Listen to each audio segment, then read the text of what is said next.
Welcome back, everyone. John Berman in for Ashley Banfield today. We've been watching the sentencing hearing for Ariel Castro in Cleveland. He is being sentenced today to life in prison plus 1,000 years for holding 3 women captive for nearly 10 years. We are getting dramatic details today about what went on in that house for all that time, and we are hearing and set to hear from Ariel Castro really for the first time at length a little bit later today.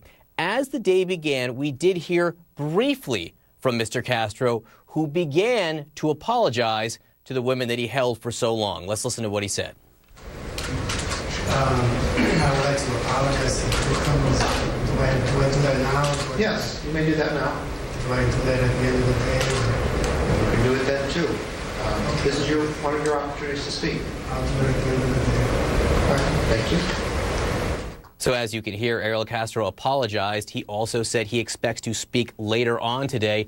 We assume that will be at length.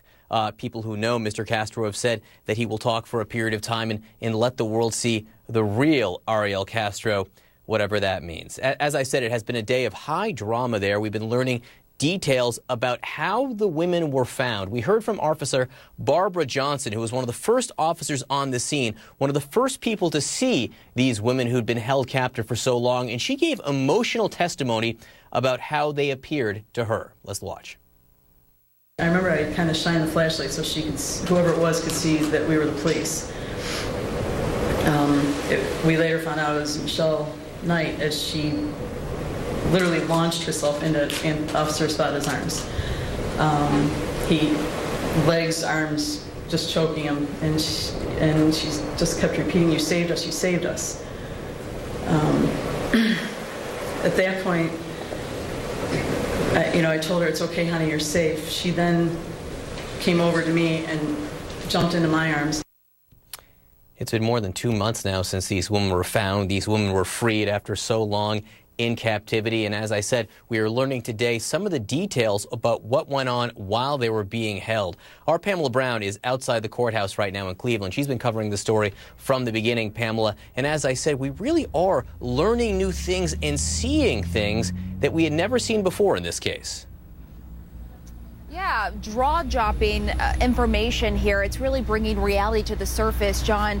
Seeing some of this physical evidence, seeing the gun that Ariel Castro used to threaten his victims, and seeing pictures of inside the house. This is the first time, John, that we're seeing what these rooms look like, where the women were held.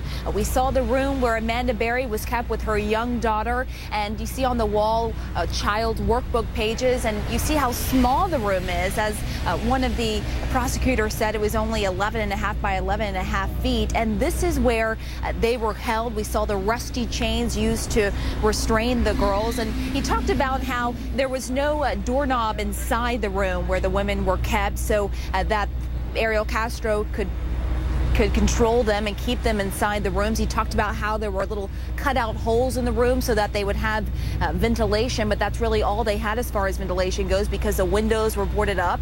And we saw the room where Michelle Knight and Gina DeJesus stayed. They were in the room together, we learned, and that's where they were bound up with the chains that we saw.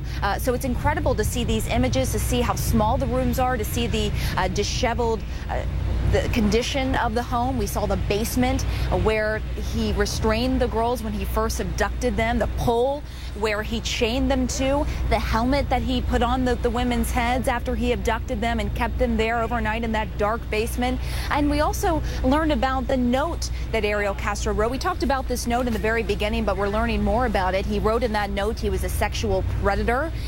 He expressed remorse and talked about why he abducted the women, how he didn't really understand why he did it. And then, John, we heard from the interrogator, the FBI interrogator, who was one of the first people to talk to Castro after he was arrested. And it's interesting, he said that Castro was very forthcoming with the information, which is not typically what you see with incriminated questions, but he was, and he said he did it because he was trying to satisfy his sexual needs. That is why Ariel Castro said he did what he did. A couple details that stuck out to me, Pamela, because really of the raw brutality that they displayed. We learned from a forensic investigator, 99 feet of chains, 99 feet of chains, and also, as you mentioned, the helmets that were placed on these women just after they were captured. Right, and this is just some of the evidence here, John. Let's keep this in perspective. I've talked to authorities, and they said, look, we're not going to show the full scope of what was inside that home. It's simply too graphic. We don't want to re-victimize these women. So this is just skimming the surface with what we're seeing here, and it's really chilling to see the gun that he used as well.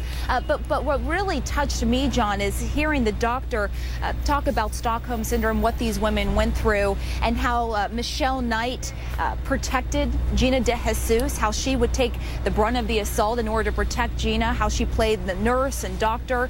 And the doctor just talked about how heroic, how strong these women are, how they've healed rapidly, but yet they will be damaged for the rest of their lives as a result of what they went through. And as far as the Stockholm Syndrome goes, he compared it to them being babies, how they were made to feel like they survived on Ariel Castro for their survival, and that bit by bit he would give them the gifts of life to make them feel dependent on him and thankful to him for giving them food and water. It's difficult to understand. It's complex, but this is really, as I said earlier, bringing reality to the surface of what these women went through. And as you said, one of the important things to note, these women have been called extraordinary human beings. Michelle Knight called a doctor, a nurse, a teacher here, truly the heroes of this story. Pamela Brown, we will come back to you in a little bit. We're going to talk much more about this dramatic testimony today, the details of what we're hearing, also why we're hearing it today, because that is fascinating too. We're going to speak with Karen Charrington. She's a former sex crimes prosecutor. We're also going to speak to Professor Doug Berman. He is a law professor, to shed some light on why this is all happening today. We'll be right back.